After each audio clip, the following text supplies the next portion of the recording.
আপনাদের সাধু হতে হবে না, আপনাদের আমাদের মতো মালা গলায় নিতে হবে না, এতগুলো আপনাদের এত কিছু করতে হবে না।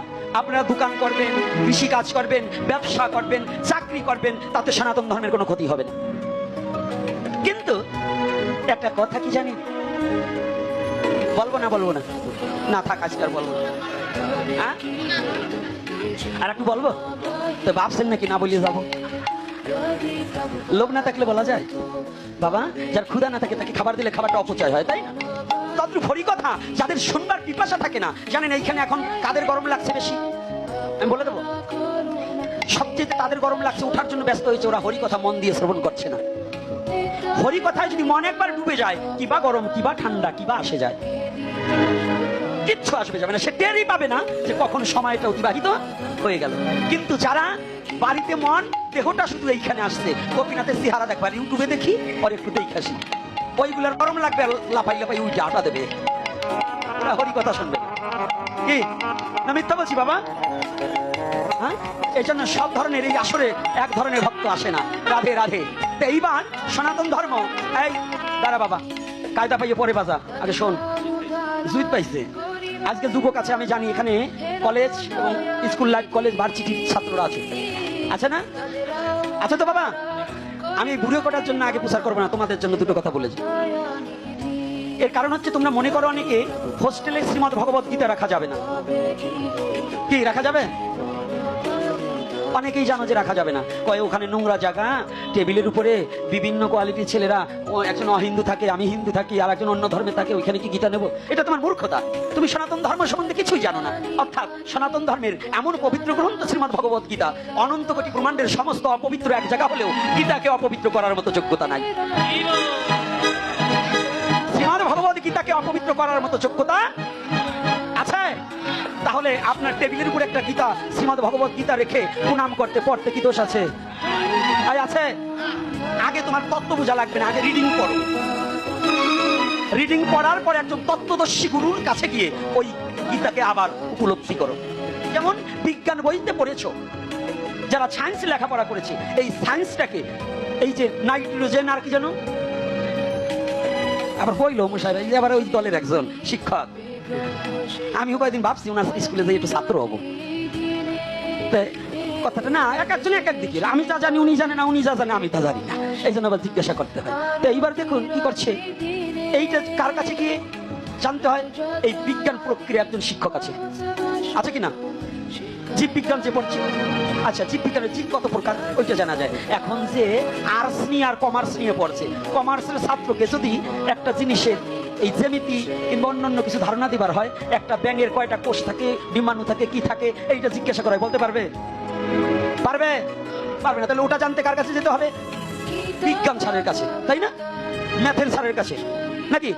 ম্যাথের স্যার ছাড়া তো জানা যাবে না। তো গীতা শুধু পড়লে হবে না, গীতাটাকে জানতে হলে এই গীতা তত্ত্ব যিনি উপলব্ধি করিয়াছে, তাৎপর্য নয় শুধু, গীতার শুধু অনুবাদ নয়, গীতাকে যিনি আত্মতত্ত্ব রূপে গ্রহণ করিয়াছে, সেই রকম একজন সদ্গুরুর কাছে আশ্রয় নিলে এই গীতা কি মূল্যবান সম্পদ, তোমাকে আত্মতত্ত্ব জানিয়ে দেবে, তোমাকে জানিয়ে দেবে। গীতায় নাই কি? আসো গীতায় নাই কি? যদি সনাতন ধর্মের মধ্যে কেউ থাকো যে আমি গীতায় এই জিনিসটা পাই নাই, আসো, কবে আসবা? প্রস্তুত? কিন্তু না জেনে বাবা বাজে বোকামি করো না, কারণ তুমি যেখানে যাবে, যে অবস্থায় যাবে, শ্রীমদ ভগবত গীতাখানাকে বুকে ধারণ করে নিয়ে যাবে। তুমি ট্যুরে যাচ্ছ, গীতাখানা পকেটে করে নিয়ে যাও। অবসর সময় পেয়েছো, বন্ধুর সাথে ঠাট্টা না করে, মোবাইলে সময় না কাটিয়ে তুমি একটু গীতাটাকে বুকে নিয়ে সঙ্গ করো। দেখবে এই গ্রন্থের মধ্য থেকে তোমার আকর্ষণে, তোমার হৃদয়ে গীতাটা জাগ্রত হয়ে গেলে পরে একদিন তুমি নিজেই মানুষ, চৈতন্য মানুষ হয়ে যাবে। শুধু দেহধারী মানুষ নয়, চৈতন্য মানুষ হয়ে যাবে। হবে কিনা? বিশ্বাস আছে তো? তাহলে তোমার স্বরূপ তত্ত্ব জানবে। জানতেনি কেন জানবেন? যতদিন পর্যন্ত দিব্য দৃষ্টি দান আছে, ততদিন পর্যন্ত চিনতে। তাহলে তোমার যতদিন পর্যন্ত জ্ঞান নয়ন তো দূরের কথা, জ্ঞান নয়নের দ্বারা ভজনে করিতে করিতে দিব্য জ্ঞানের উদয় হবে, সেদিনই সনাতন ধর্ম কি সেটা তুমি জানিতে বুঝিতে পারবে। অর্থাৎ একটা প্রশ্ন রয়ে গেছে যে সনাতন ধর্মের যদি আদি প্রাচীন হয়, তাহলে এত কমছে কেন? সনাতন ধর্ম থেকে চলে যাচ্ছে কেন? প্রশ্নটা রয়ে গেছে না? আমি কিন্তু আপনাদের মন মতো কথা বলবো না, আমাকে মহাপ্রভু যা বলাবে তাই বলবো।